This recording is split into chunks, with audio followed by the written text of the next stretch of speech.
What's going on, guys? This is Kaisho. Welcome back. So we're back with another video. So for our video today, we are going to cover Banlist prediction for July 2025 OCG limit regulation. So this is the video that you're all waiting for now. There's a bunch of people that have reached out to me in waiting for my Banlist prediction this coming July now. And we are going to have a new Banlist in 2 days. And this will be very huge for us now because it will shape the World Championship format from these new ban list and also the upcoming July format and post DOOD format no. So I think we're going to have a relatively large ban list this coming July, but not really oppressive no. I think it will still make some rooms for the previous meta decks to be viable, at least viable no, and also competitive in this format. So without further ado, let's start. So moving on first towards our ban section, we do have 4 cards here. Let's start first with number 67, Pair a Dice Smasher. Oh my goodness.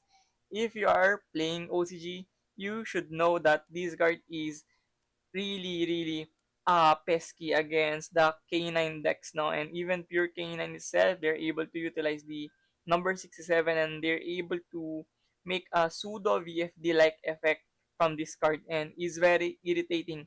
I cannot really express my anger when I see this card on my opponent's field no, and BSK9 is already powerful at its core and is probably one of the most consistent decks out there.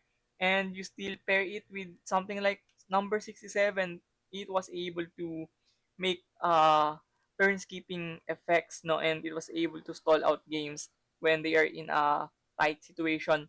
So I really think this card is very ban worthy, and also to limit the abuse of most K9 players relying on this card to FTK or stun the opponent. Next to the link decoder, this is something that I have been preaching since last time and it already happened in TCG no. And I think link decoder is one of the most powerful link monsters to ever exist in this game. And I really think that it is really dangerous to let it roam free in this modern Yu-Gi-Oh! And I think that TCG have already made the correct decision to ban this card. And we cannot ignore the elephant in the room, no? The reason why Link Decoder is subjected here was because of Malice being so dominant, no? Even though they have lost Wonder Mouse and other stuff like the Allure, no, and Gold Shark from before, it was still able to top large tournaments, big events, no? And it was able to hold their own against the new rising meta decks like Yami vs K9 and Dracotail, no? So I think Link Decoder should go right now. And next, we have 7 Tachyon. This is probably a very unlikely thing to happen, but I can also sense a little bit of uh, intent from Konami where they are going to push the Ryzel Mitsurugi from the WPP 2025 this coming September, I believe. But in return, they are going to hurt the Ryzel for now so that the Ryzel Onomats and Ryzel Sharks players will be hurt with the 7 Tachyon ban.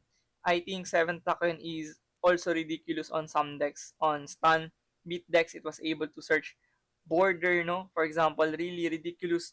And I don't think that it is healthy because it's a card that searches many powerful level 4 cards in the game, no? Unlike the stuff like Bonfire where it was only restricted to Pyro, no? It is not something like this. 7 Tachyon has a wide array of search uh, inclusions in this card. So I think it should go as well. And next to the Pot of Prosperity or Pot of P, I think Prosperity is a really solid game design card. But it comes to a point where Prosperity is just splash on everyone's deck. And you get little to none drawbacks from using this card, no? Stuff like Orcus, even Orcus are able to play Prosperity and previous meta decks like Rescue Ace, for example, Wanderies from before. A bunch of decks are able to utilize Prosperity without any issues. No, the only drawback that you get is you cannot draw cards with card effects during the turn that you activate Prosperity, but is really little to none drawback. To be frankly honest, is not going to hurt you on some occasions, and I think Prosperity should go at this moment where other pot cards are much more detrimental, like extra desires, no, where you banish really crazy amounts of cards and blind knowledge cards, no. But Prosperity, on the other hand, is really free. Is like a turbo mulligan pot, no, where you're able to search the top six of your deck. It just sounds crazy on modern Yu-Gi-Oh. Moving on next towards the R1 or limited to one, we do have a bunch of cards here. We do have Malice, March Hare. I think this card is the savior of Malice, and most people don't know how the Malice would transcend into the modern game or the future formats, no, without this card. I think limited to one March Hare is already enough to hurt the Malice, and I don't think that Malice with one Dormouse and one March Hare would be able to compete against the best decks right now. The only feasible way to make it work would be incorporating Salamangreat, Cyber's good stuff, and at Ignister stuff into the deck to make it like Cyber's turbo deck, no? So yeah, I think Malice is very degenerate onto some degree where they're able to play 20, 23 hand traps and non-engines into the deck, and they're still able to do a huge amount of combos and explosiveness. Now imagine that they have the most notorious obnoxious end boards into this format, and yet they're able to still play 18 to 23 staples and hand traps. It's just like Snake Eyes 2.0, no, at this point. Instead of Primate, another Beryl, I think this is more of a uh, shot at the bottle for the Blue Eyes for me, because I don't think that it will happen, but I still think that it is fairly reasonable for two reasons that I'm going to explain. First is the World Championship is coming very soon. This August, no, I think August is the correct month. So it would be very predictable to see Blue Eyes with Beryl Primite full power to go onto the tournament and probably win the whole thing, no, because Blue Eyes Primite is probably the safest deck that you can play on WCQ, rather WCS 2025. And with Primite in full power, I think it will be able to supplement the Blue Eyes on that tournament really hard.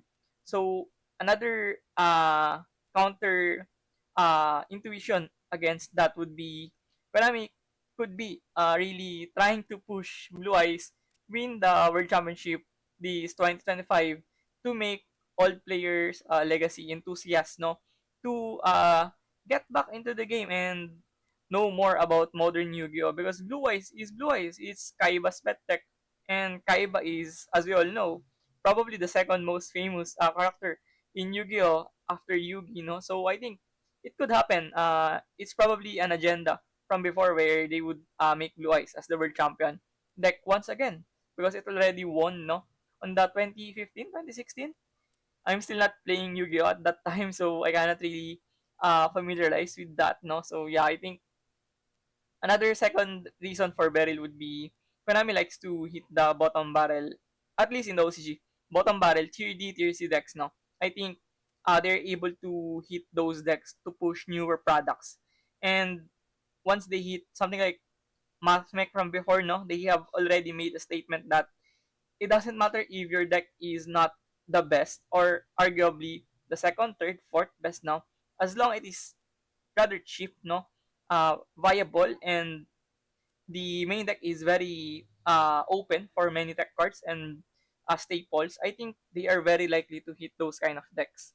And that's what I'm trying to suggest in this Beryl to one hit. I don't think that Blue Eyes Primate is that good in this meta game.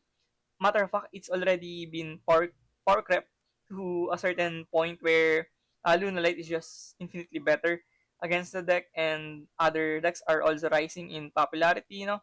So I think Blue Eyes Primate is okay to let it dwindle in this meta game. I don't think that is broken or something disgusting no to face against no.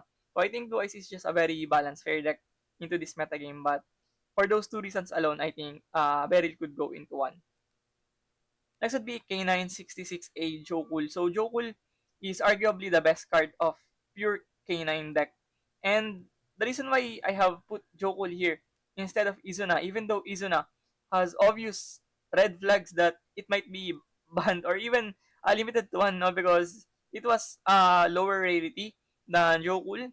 It is much more cheaper and it sees more splashability on other decks. But Jokul is a different beast. It was able to make level 5 decks functionable, Crystron, Cyber Dragon, and the recent trend on Japan would be playing Salaman Great Tiger to pair it with Jokul and summon those two and make Barone Turbo. And I think that's really absurd and is really unhealthy. And I don't think that Kinen Jokul is a balanced card because it is very splashable on some decks and it was able to make broken decks far unreachable, no, like VSK9. Of course, VSK9, we have seen the dominance of the deck for the past 4 weeks, and we only had seen the surge of Yami and Malice from the last week, the last remainder of June, no. So VSK9 arguably contends to be the best deck of the uh, June and May format as a whole. No? So I think Jokul deserves R1 section here. And also, on advanced format tournaments, K9 Solve Cord is also terrorizing everyone. So I think it could materialize into the OCG really soon. So yeah, I think it's more than enough reason to hit the Jokul right now. As said the Zodiac Broad Bull, I think Zodiac Broad Bull is just immense back in 2015, 2017. Not really familiar with the dates. But yeah, Zodiac used to be a menace. But now, as we can see, I think it will not matter that much. Even though Zodiac is really good back in the day, it wasn't able to hold down their fort on the 2020 above, no? The last remainder surge of Zodiac was the 2021 where Zodiac Cry Brigade and Zodiac are both meta decks. But right now, I don't think that Zodiac has the necessary tools to compete. And also, it might be little bit lesser consistent than the other rank 4 and also mid-range decks onto this meta game. No? And next, we do have Obedience School. Oh my goodness, Yami is just feasting on this card right now. Yami is just really going off. They are really abusing the hell out of this card, and I don't know if this card is a card that we should be keep uh inserting into the modern game. Just by reading the effect of this card, no, special summon 3 level 2 or lower beast effect monsters by just reading that sentence alone. It gives you a firm grasp of +3 on your opponent's side of the field. And let alone Yami being a very explosive, very resilient, and very powerful end-board product deck, no, it was able to dominate the metagame for a period of stretches, like 1, 2 weeks, no, even 3 weeks. It was able to top even the likes of Dracotail, Ryzil, Malice, and stuff like DVSK9. No? So Yami is just a very good deck right now, and it will be a no-brainer to let it dwindle in this meta game. I don't think that Yami can get away with this banlist unscathed. So yeah, we do have Obedience into one. Moving on next, we do have Limited to Do, we do have Dragon Tail Femena, Dracotail Femena. So Dracotail is just another deck that was hyped to be the modern tier laments, no? The tier laments 2.0, and a lot of people, including me, have been a believer of the deck. I really think that Dracotail is a very good game design. It was able to mix a balance of 2 card combos, 1.5 combos, and it's not a modern mid-range deck where you just play gazillions of hand traps into the main deck and call it a day. No, it's not like that. Even though you can play bunch of hand traps and other staples, it's not really that linear. No, so Dracotail has certain elements that makes the deck much more unique, much more impressive to ordinary perspective. And I think Dracotail as a whole is very healthy and I don't think that the deck is absurdly powerful in this stage. And I still think that Dracotail would be getting more new supports on the following 2, 3, even 4 sets, no? So, only Humana into 2 would be the more reasonable option to hit the Dracotail's consistency right now is like the Konami treatment towards the Havnis, where they limit the Havnis and eventually making it into the ban list, no? And it's the branded fusion. So I don't think that branded fusion is really necessary here to make branded work, because as we can see, branded with Rakotail is a thing in Taiwan, China, and probably some parts of Japan, no? The 60 version of branded is nuts. And I cannot really tell how oppressive that deck can be if you haven't faced the deck on simulators and even face-to-face tournaments now. Because once you have faced that deck, you would know what I'm saying. It just has infinite gas. Paired with Shadow Gear Laments, stuff like the Invoke, no? It has so many gas and it was able to play through so many disruptions. And Branded Fusion 2 is the only reasonable way to make uh, advancements towards the branded anime, which is hitting the YouTube probably or the Konami site. No, this coming next week, I believe we would be getting the storyline of Albaz and Egrisha, those storyline now. So I think they're going to push the branded Dogmatica and Tri Brigade, Sword Soul, Ice Jade, all of those stuff, Despia, no, to make advancements towards the deck and support it with a few more touches and call it a day to proceed with the Art Media storyline that is the new lore of these OCG times archetypes. No, next we have Emergency into 2. Rescue has been badly needing some support. Without Azamina, without Sinful Spoils, without Finsmith, it's nothing, to be honest. I think Pure SKs will not do anything in this modern Yu-Gi-Oh without their new support, and the fact that the deck got their own tactical try deck, both OCG and AE version, I think it speaks volume on how Konami wants to make Rescue Ace functionable as a pure deck in 2-3 months in time, no. And next we have Trickstar Incarnation. So Trickstar also needs some love. I think Reincarnation going back into 2 should be the first step to make Trickstar much more viable in this modern game. I don't think that Reincarnation into 3 would be good, because as we all know, Trickstar can be mixed with some FTK and luck shenanigans, no? So I don't think that making it into 3 is the right call right now. Maybe Konami just wants to let it test the waters for R2 and yeah, see what happens after that. No, maybe some Einstein level of madness can make Trickstar broken, but I don't think it's going to happen, to be honest. But let's give it a chance where other Trickstar genius can make something out of the reincarnation. Moving on towards the last section, the Unlimited, the R3, with a ton of cards here. And even though they are many, it's not impactful as the cards from R1 and R2 and Ban, no? So first would be Cyberjar. I'm not even existing in this world when this card came out. And I think Cyberjar going back into 3 will not really make FTK degenerate combos or yeah, other gimmicky stuff. No, I don't think that it will ever happen unless you make a pot of greed into 9 or 12 or 15. No, so yeah, Cyberjar into Unlimited should be okay right now. 100% fine for me. With the next Airlifter, so another boost towards Rescue Ace. It was able to make the Rescue Ace a tier deck back in the day during the purely format, no? It was able to hold their stance against purely full power, but right now I think they badly need something. And even purely is just so massive on that day is not really materializing on this current stage of modern Yu-Gi-Oh in 2025, no? 2023 and 2025 is a whole different story, and a lot of things have already happened and a lot of new stuffs are already making waves on the modern game. Next we have Speedroid Terror Top. So this is probably a way to support the Speedroids, the level 3s, and also the upcoming Magnificent Storm, which can see some variations with Speedroid and other wind and level 3 monsters, and they're able to make something like pseudo good stuff of Speedroid engine from that, or even Gamma, for example, no.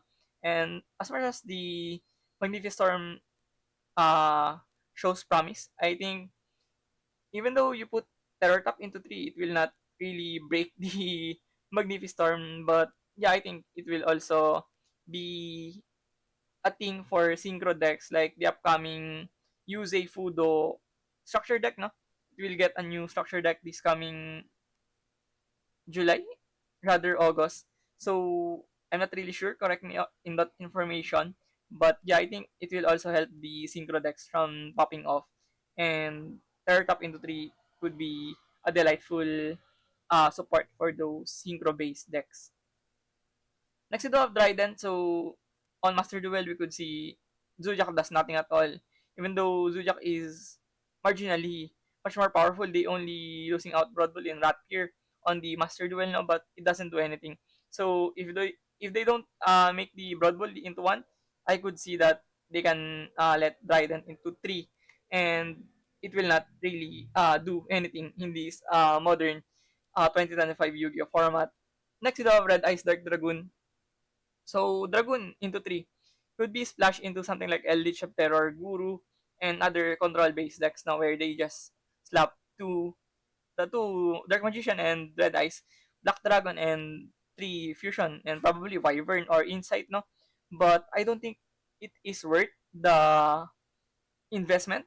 You have like seven cards that you are going to throw into the deck just to make Dragoon. I don't think that is necessarily good in this format, and also you're losing out so many hand drop and staples into the main deck if you do that.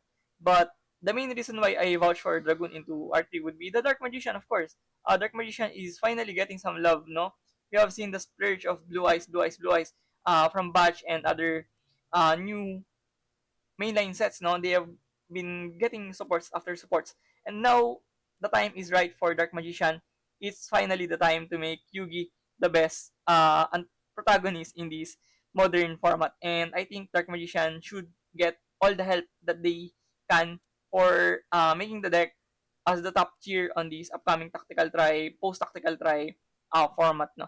And Dragoon into 3 is not really going to break the game as per se.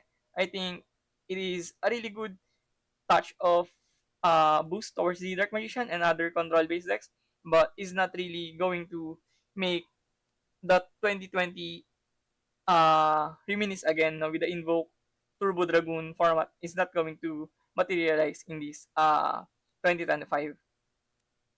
The last card finally on our unlimited section would be Fusion Destiny. So like the Yugi archetype of Dark Magician, Hero is already going to have more new support, and Fusion Destiny could be the best card to make it much more powerful.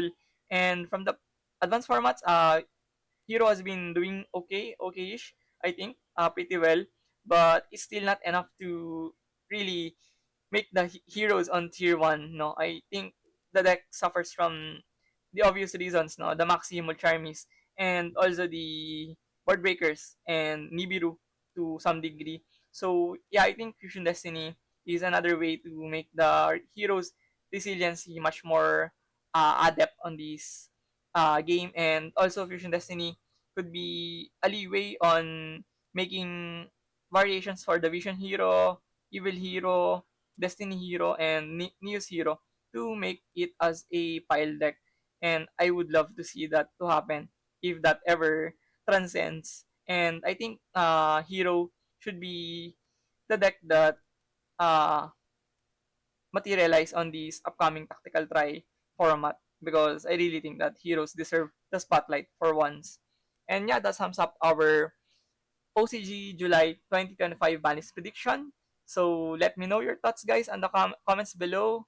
Whether these predictions should happen, or you have other insights or suggestions to make our format much more healthier and much more competitive.